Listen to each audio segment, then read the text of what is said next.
नमस्कार, मेघाज रेसिपी मराठीमध्ये तुमचे स्वागत आहे. आज मी अगदी झटपट अशी टिफिनसाठी टोमॅटोची चटणी बनवणार आहे.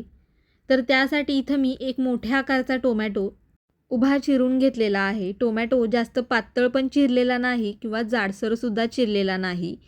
टोमॅटो चिरल्यानंतर पाण्यामध्ये ठेवलेला आहे, म्हणजे टोमॅटोची चटणी जास्त आंबटसर अशी होत नाही. तर एक मोठ्या टोमॅटोसाठी एक मोठ्या आकाराचा कांदा उभा चिरून घेतलेला आहे. टोमॅटोची चटणी करण्यासाठी कढईमध्ये एक मोठा चमचा तेल घेतलेला आहे. तेल गरम झाल्यानंतर यामध्ये थोडी मोहरी, थोडं जिरं घालू. जिरं मोहरी चांगली तेलामध्ये तडतडल्यानंतर उभा चिरलेला कांदा घालू आणि कांदा चांगला सोनेरी रंगावरती परतून घेऊ. कांदा जास्त लालसर असा परतायचा नाही.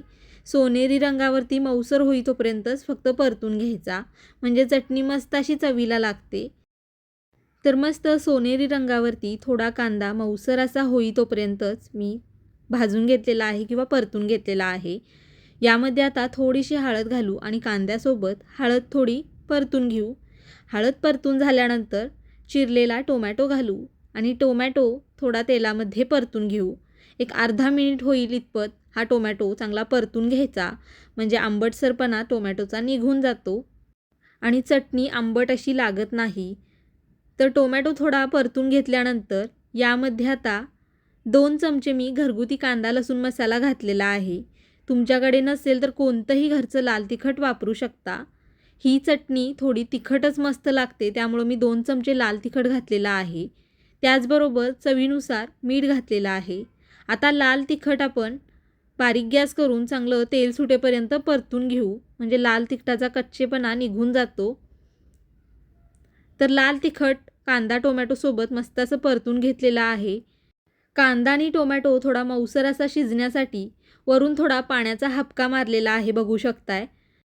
पाणी यामध्ये जास्त घालू नका, अगदी थोडंसंच पाणी यामध्ये मी घातलेलं आहे. वाफेवरतीच ही टोमॅटोची चटणी मस्त अशी शिजते.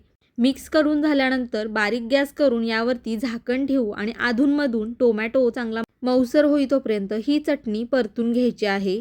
तर जवळजवळ 5 मिनटं झालेले आहेत आणि टोमॅटो कांदा मऊसर असा झालेला आहे. अधूनमधून झाकण उघडून ही चटणी मी चमच्याने परतून घेतलेली किंवा मिक्स करून घेतलेली, म्हणजे कढईला लागत नाही. भाजी शिजताना पाणी सुटतं टोमॅटोला, त्यामुळे यामध्ये पाणीसुद्धा घालावं लागत नाही जास्त असं. आता यामध्ये 3 चमचे मी भाजलेल्या शेंगदाण्याचा जाडसर असा कूट घातलेला आहे. कूट जाडसरच घाला, म्हणजे चटणी मस्त चवीला लागते. त्याचबरोबर बारीक चिरलेली कोथिंबीर घातलेली आहे. आता शेंगदाण्याचा कूट आणि कोथिंबीर आपण चटणीमध्ये मिक्स करून घेऊ. तर ही टोमॅटोची चटणी चपाती भाकरीसोबत खायला मस्त लागते किंवा तुम्ही वरण भातासोबत सुद्धा ही चटणी एक नंबर अशी लागते. आणि ही टोमॅटोची चटणी अगदी झटपट 5 मिनिटातच तयार होते. सकाळच्या घाईगडबडीत टिफिनसाठी अगदी झटपट अशी ही रेसिपी आहे. आवडली तर नक्की एकदा करून बघा. व्हिडिओ आवडला तर लाईक करा, शेअर करा. चॅनेलला सबस्क्राईब केलं नसेल तर सबस्क्राईब नक्की करा. धन्यवाद.